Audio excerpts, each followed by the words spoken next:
Il t'est déjà arrivé de te sentir très fatigué, voire complètement submergé par ta charge de travail? Et ce, même si tu viens seulement de commencer à travailler, ou que tu es en stage ou en alternance? Ne t'inquiète pas, ça peut arriver. Contrairement à ce qu'on pourrait croire, les situations de burn-out ou de détresse psychologique sont loin d'être réservées aux travailleurs âgés. Ils peuvent aussi concerner les jeunes en début de carrière ou en stage. Pire encore, des études récentes montrent que ces situations de burn-out peuvent survenir de plus en plus tôt, et même bien avant l'âge de 30 ans. Je t'explique.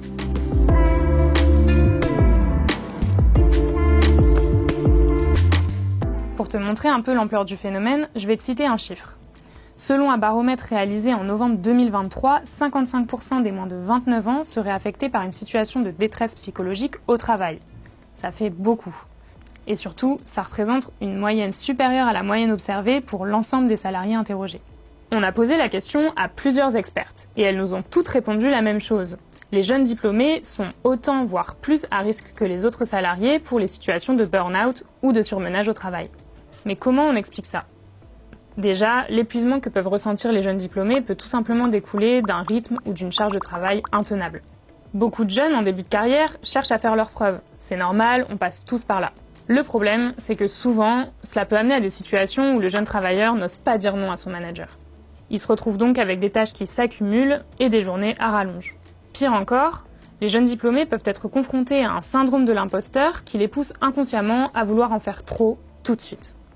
Dans certaines professions, comme dans l'enseignement, le journalisme ou certains métiers du médico-social, il peut aussi être assez difficile de couper avec le travail. Souvent, ces métiers confrontent le travailleur à un aspect humain important et des missions prenantes psychologiquement. Il arrive qu'une charge mentale s'installe même en dehors des horaires de travail. Et à terme, elle peut conduire à une forme d'épuisement. Autre facteur important, l'essor de messageries pro du type Teams ou Slack avec la généralisation du télétravail. Elles ont certes fluidifié les échanges au quotidien, mais elles ont aussi facilité les débordements sur la vie personnelle. Résultat, elles peuvent contribuer à fragiliser l'équilibre entre vie pro et vie perso. Bon, et puis il est important de rappeler que certains managers peuvent aussi abuser de leurs jeunes salariés en leur confiant des missions trop nombreuses. Ou bien en profitant de leur sentiment d'illégitimité en leur imposant une pression psychologique. Mais je te rassure, il est possible d'éviter tout ça. D'abord, par l'organisation, en apprenant à prioriser tes missions et à découper ton temps de travail en fonction. Mais aussi par l'anticipation. Selon l'experte qu'on a interrogée, il est indispensable de prendre conscience de sa charge de travail et d'avoir des éléments factuels et chiffrés à présenter à son manager lorsqu'il nous sollicite sur une mission ou une tâche en plus. Elle conseille même de noter le temps qu'une tâche vous a prise une fois effectuée pour avoir un recul précis sur votre charge de travail.